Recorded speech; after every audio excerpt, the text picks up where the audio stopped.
the PI Show, viewers. This is where we talk about everything current to do with personal injury law and how it affects you. My name is Nunzio Tartali. I'm a partner of a Melbourne law firm. And with me tonight I have two guests, John Carantis, another partner of a Melbourne law firm. How are you, John? Hi, Nunzio. Hi, viewers. And Vivian Ryan, a former lawyer and also a director of a marketing company. How are you, Vivian? Hi, Nuns. Hi, viewers. Hello, John. Tonight we'll be talking about social media and its impact on the law, and it's an interesting topic that I'm sure everyone will be interesting to hear about. And we've got a special guest in Peter Davis, who's a managing director of an online marketing company. So, before that, Nunzio, what's in the news? Well, reluctantly, John, Job Watson and the Essendon saga. Nunzio, not Tony, Nunzio. The dopey dons are back. What's going on, Nuns? Look, obviously the revelation of Job Watson a couple of days ago has admitted to apparently taking a banned substance. So, during a TV interview, he has admitted taking a peptide, this banned substance, during the 2012 season, Nunzio. Now, that's got far-reaching effects, hasn't it? Massive, both individually and also for the club and the system in general. Well, individually, John Fay, head of WADA, says it's strict liability that you will be banned for 2 years. How do you get around that? Look, we were talking off camera. I don't think he can, and as apparently WADA is the law effectively. But Job Watson's position is that he did nothing wrong. So it's a classic case of controlling the PR before it gets leaked. Well, it looks like it, doesn't it, Viv? We know there's a report going to come out in about 6 or 8 weeks. So before that, this has been disclosed to the public, so there's furor out there. But at the same time, how do you get around the strict liability aspect of this? He has taken this substance, and under the WADA and international rules, there's no excuse. And what's worse is he's basically accepted that he has taken the banned Well, substance. he's admitted to it on live TV. Yeah. Viv, this is... As I said, it's controlling a crisis situation, and so this way, by taking it to the fore before it gets leaked by other parties, they have an ability to then maintain or manage the way in which it's actually communicated to the greater audience. So, yeah. John, my question though is because clearly, the player's going to say that we had no knowledge of what we were taking and deny all that. What's Essendon Football Club's liability? So the defence there is that I've been injected with this substance without my knowledge. Why am I to blame? Now, as we know under the WADA rules, well, it's strict liability. Therefore, does now a player have a possible legal action or remedy against the football club? That could be. It's a damages claim. Yeah. Under the Wrongs Act. Yeah. Loss of reputation. If you're banned for 2 years, loss of wages. Sponsorship, advertising, it's the whole round. That could run into the millions just for one individual player. Is Essendon Football Club insured for something like that? Well, usually under the insurance law, and we all know this, that you can't be insured for illegal acts. So... but if it's legally administered, then, we look at the definition of what's an illegal act. I mean, it raises a whole plethora Look, I think we'll have to wait for the outcome of the investigation for WADA, which they say is hopefully late July, early August, and I think that's going to open up another can of worms. And we're just talking about Job Watson, who might have to now give back his Brownlow medal, because he's admitted that during the 2012 season, the season where he won his Brownlow medal, he took a banned substance unknowingly. Now, is he now... What's the test for Brownlow medal? Best and fairest? Oh, look, and if he's taking a legal substance, it technically should be stripped of him, but let's hope it doesn't, because I'm an Essendon supporter. I was going to say... Nunzio, you must be very worried. I am, so we're moving on, John. And the final punishment for the club, loss of premiership points. And a big fine, I would have thought too. And you'd think that has to come now. Yeah. Yeah, it's really concerning. Anyway, this is something... Ongoing saga. Wait to be seen. Yep. Next article, which is interesting, John, especially for your area of law work cover, is the dairy company fined after man hurt in a cheese shredding machine. What's all this about? Unfortunately, we see this, viewers, time and time again. We've got a worker at a cheese factory. He's working on the machine. he's accidentally hit part of the machine that switches it on whilst he's got his hand in the machine. He's cleaning it, I think. He's cleaning it, and well, his index finger has been chopped off. Now, the company did not do any risk assessments on this machine, and clearly it was faulty in the sense that there was no guard on this machine. Now, it's just not good enough, and the company's been fined $35,000 for the injury to the worker. I have to admit, imagine if the worker's hand had been chopped off. So what sort of damages is he likely to receive once Look, he takes loss it of forward? one finger in itself may not be a high damages claim unless you can show that that's had serious consequences on your life.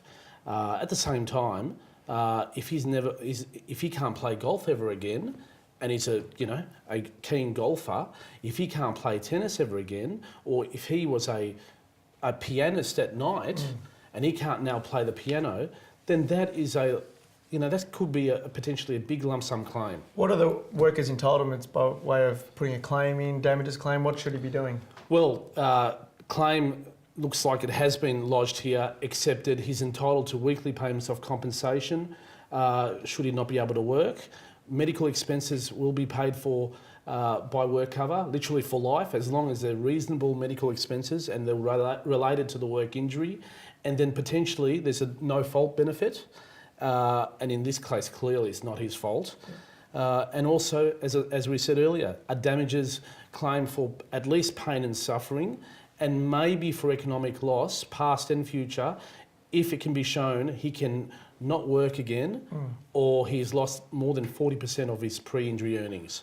So there's substantial rights for all workers injured in this way. Before we wrap up this segment and lead into our social media episode, Vivian, mother horrified by Instagram use of child photos. What's this about? Yeah, this is horrifying. As a keen Instagrammer myself, this particular mother has posted pictures of her children on Instagram, only to later find out that these pictures that she's posted have come up in another area of Instagram, but related to someone who has been following her in a sexual environment.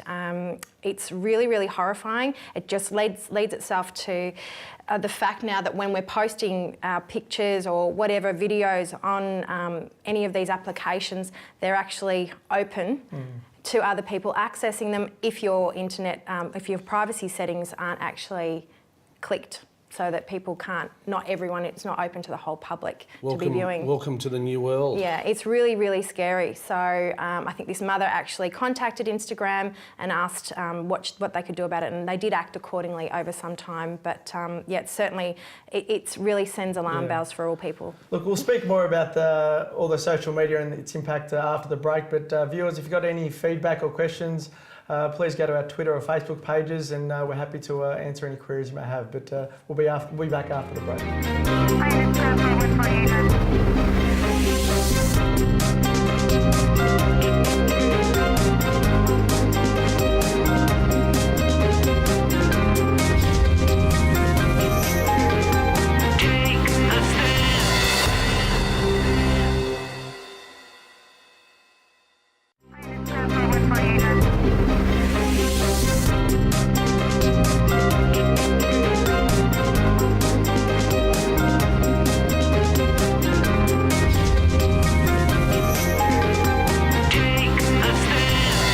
Welcome back, viewers. Tonight we're talking about social media and its impact on the law. A really interesting and progressive topic, and we have a special guest, that of Peter Davis, Managing Director of Get Glossy.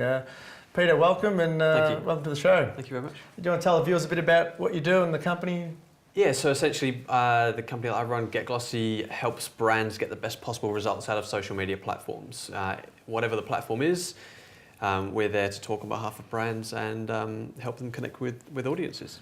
I suppose the question is, what is social media? I guess social media is the broad term for platforms online, wherever they are, whether it's mobile phone based or website based, that allow users to participate in conversation with each other. So it's the broad Facebook, Twitter, Instagram kind of sites that we're talking about. So Pete, social media has become such a huge part of people, particularly businesses' marketing. Some of those began as social environments and then have turned into more of an advertising strategy. What are some of the more common applications that businesses and consumers alike are using in Australia today? Well, Facebook's the main one. Facebook is used by over 10 million people in this country alone, and so when you look at how many people are in Australia, that's an awful good penetration of the market. Then there's Twitter. Instagram is growing very, very aggressively. For those people that don't know what Instagram is? Was purely a photograph sharing site where, think of it like Facebook, but it's all image based. And now in the last few days, Instagram's introduced video, which is their attempt to get on top of some of these other platforms which are growing, such as Vine, which is owned by Twitter, which is about sharing short 7-second videos. Well, now Instagram's come in and said, they're owned by Facebook actually, we don't want these guys to make too much of a splash, so we're gonna jump right over and create our own version of this. Where is, look, all these applications and the like, where is social media heading? It seems like it's, you know, the newspaper is gone. That's the way I look at it. I'm a Gen Y, as I say, and I'm not even up to date. So where's it all heading? Yeah, interesting that you reference newspapers. We ask clients and some of the girls in the office sometimes, how much does the Herald Sun cost or the Sydney Morning Herald? Blank faces. They have no idea. It's hilarious. Where's it going? I mean, I think if you go back 3 years, people thought that social media was flash in the pan and Facebook will come and go the way that MySpace came and went, but it's not going anywhere, which is great for me. But it means that people are very used to using these platforms, and it's the first thing they do when they get up in the morning. It's the last thing they do before they go to bed at night. You know, social media is embedded in part of our psyche, our culture, our day-to-day activity. It's certainly an integrated way of watching television shows. You know, people are sitting on their mobile phones and involved in community chats on various programs. But there are other platforms that are being used like Google Plus and Google Glass. Yeah, so Google Plus is Google's attempt to be social, and it's their attempt to take on Facebook. It's going to be interesting to see how that works because they haven't really got a reason to switch from Facebook. There's nothing broken on Facebook yet. Google hopes that they can make that work. Google Glass is a very, very interesting one. For viewers who don't know much about it, I suggest you Google it and have a look around. But it's essentially glasses that you can wear, which are going to be released probably next year, and they use augmented reality. So you can take a photograph by saying, "Glass, take a photograph," or you can record what you're watching and what you're seeing, what you're doing. You can browse the internet while you're walking down Burke Street. So it's very, very interesting, and not my expertise, but no doubt it brings up a lot of implications for privacy. Oh, look, it's crazy. The technology is just mind-blowing, and where it's going to lead, I suppose, is where I want to take this discussion tonight. And hate to say it, but with social media, there's going to be problems, and you know, one of those at the moment is a couple of them, like Snapchat and this Instagram with photo sending and so forth. What's Is it Snapchat, is it? Snapchat, yeah. Snapchat is very youth orientated. It's a site where you can send messages to your friends, so friends that you have elected to connect with and they've elected to connect back with you. You can send an image to them and predetermine how long that image is shown to that person for, and then it supposedly disappears. It dissolves in 7 seconds, supposedly. Yeah, supposedly. There are ways around this. So people on the nicest level are sending a silly face of me sticking my tongue out at you, Viv, or on the extreme level, people are sending slightly more risque shots under the proviso that this is okay because this is going to disappear in 7 seconds. But it doesn't always happen, and there are ways of taking screenshots on your phone or taking a picture of your phone, and those images. There are sites that crop up which are Snapchat revealed kind of shots where an aggregation of these images are being shared. So I think one of the major outcomes that we all need to think about is anything we do in a digital space is entirely linkable back to us now and any time in the future. I think it's really a case of feel free to engage the platforms. There's a lot that you can get out of them, and they're a great lot of fun. But we have to realise that anything that's out there is entirely permanently recorded against us. It's difficult to remove. That's a problem, like the Instagram article we mentioned before. You know, where does those photos go? And at the World Wide Web, it just, you know, they're there forever. And I think then we will talk about this further, but it becomes then an education issue. You know, educators need to be teaching the youth of today that a simple risque message can lead to far-reaching ramifications. You know, there's issues which we'll discuss later about paedophilia being on the sex offences register. Well, sexting now is really commonplace. You know, can you explain to the viewers what sexting actually is? Yes, or sexting is using platforms like the ones that we've discussed to do some of the things that we have discussed. So it's taking risque shots and images and using the direct one-to-one nature of social media to engage in each other in risque manners. And there are actual platforms that have been set up for the youth of today that are safe environments. But you were saying off camera, Pete, that the kids don't want to be a part of these communities that have been set up with all of the right checking mechanics there because it's not deemed to be cool. Yeah, so Facebook is designed and is overtly meant to be over 13 years old. Parents let their children on much younger than that.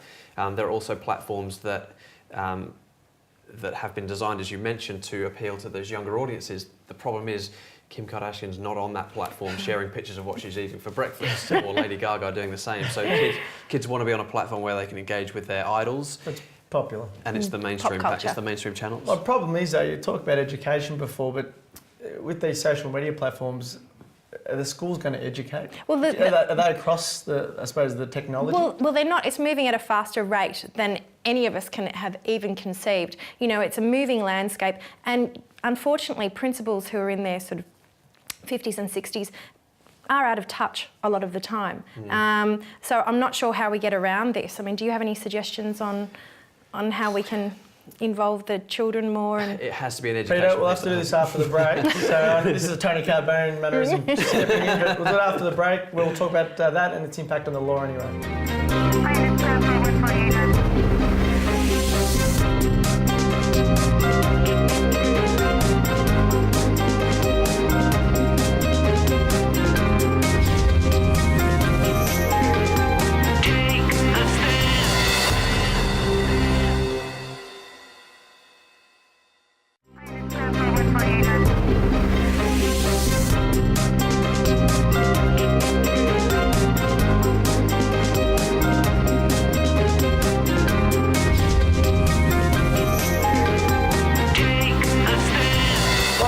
Show viewers. Before the break, we were speaking about the educating of youngsters in relation to social media.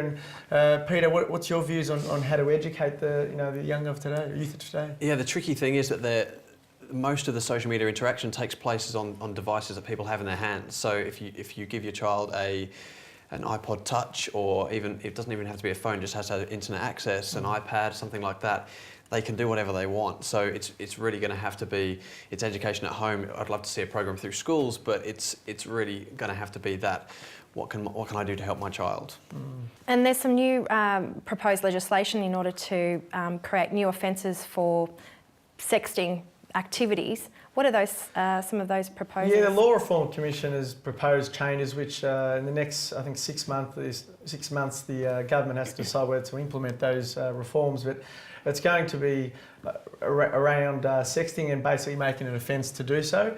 Also, they want to protect those minors from being charged with paedophilia offences or child pornography offences, which I think is a positive, because sometimes it is done innocently or innocuously, and I don't think they deserve to be put on the sex register for something in that manner. But absolutely. What's your view on that, Viv? Yeah, I'm in total agreement with that. I think it's really important that, children have their own legislation separate to adults. So, and the proposal's also looking at consenting people of sexual age, or legally sexual age as well. So I think that's really important that gets implemented. Now, some of the other areas that social media can affect the law, particularly personal injury law, Nuns, we're going to talk about something to do with... Yeah, look, I said there's, the law has generally been a fairly slow-moving beast, but now it's coming up with the times, you could say. And, recent examples is Generally, at law, you need to, when you serve an individual for a court proceeding, it has to be served personally. But now you can serve by way of social media and Facebook predominantly, yeah, isn't it? Yeah, there was a case recently, that of Byrne and Howard, where a federal magistrate allowed the particular plaintiff in this case to serve the defendant by way of Facebook. Well, that was because I think it was determined that the particular party had tried everything possible to serve this particular person, and there was nothing they could do any further. So the court had recognised that Facebook was definitely a legal way to serve documentation. Look, I think it's a great thing, and it's good that the courts are now sort of coming up to the times, because that's the way technology and society is heading, and we need to be moving with that, even though we're probably not right on point with it, but that'll get there. There. And surveillance is another issue for PI plaintiffs as well? Look, particularly in personal injury law, the first thing the defendant does when they basically get a case from a plaintiff is that they look on their Facebook page, their MySpace, Twitter, everything, all that social media side of things to see what they're doing, because in personal injury, you need to put affidavits, or plaintiff puts affidavits down where you say what you can and can't do, where I can't walk, I can't run, I can't walk upstairs, or I can't party, or I can't surf, I can't play tennis. But then if they see your Facebook page and they see you at Wimbledon having a little hit at having a bit of tennis, well, you're in trouble. Your credibility is totally gone, and that's probably the easiest way for a defendant to knock out a plaintiff's case, because it takes one click of the button and you're there. And I suppose the question for me, Peter, for you is it easy for other people to, not hack's probably not the word, but to access other people's social media pages? Well, yeah, the challenge is probably twofold in that area. Is that there's one area of you have to be careful what you do if you're doing the wrong thing, and so your friend can also tag you somewhere. So if you say I can't get out of bed, and someone tags you at the local nightclub at 2 a.m, you're in a heap of trouble. And it's the same with taking a photograph and publishing it to their channels. There's a lot of different channels that this can go down. Yeah, there are privacy restrictions that you can put on any one of these channels. However, I wouldn't necessarily completely trust that any one of these channels is not going to share that information with a legal entity. It's not my area of expertise, but with some of the stuff that's come out in the US over the past 2 or 3 weeks, I don't know where the line is, and it's a case that those images can exist out there in the public domain, not by what you've done, but what people that you know or other people that you are in the same circle have done. Well, we recently, a particular client of ours got subpoenaed to basically disclose all their Facebook posts and pictures and pages over the course of, I think, the previous 12 to 24 months. And it's a new frontier in, I think, the way litigation's done. And I suppose just a lesson to plaintiffs, doesn't mean you can't live your life and do what you have to do, but you just got to be consistent with what you're saying. If you can't do a certain activity, don't be seen to do an activity, because your credibility before the defendant and the court's going to be lost. And I think the other thing it raises, social media has now impacted the course of justice. I mean, we saw recently in the Jill Maher case how that furor of social media got behind obviously this tragedy. What's your thoughts on that, Nunzio, and how they can be, how can the defendant or the person who's now been charged with this murder and rape, how can they be entitled to the right to a fair trial? Look, I don't think it's anything we can control, unfortunately, because that's the way social media is heading, and you got newspaper, internet, the like. It's not going to stop. It's a rolling beast, and I think people say that they block it out and they can make an independent decision, but it's very hard to do so. And the Jill Maher one was right on point in that. So I guess, do we get jurors who are interstate in order to preside or sit on the jury? The tricky thing there is that state boundaries, international boundaries, there's no limit to these platforms.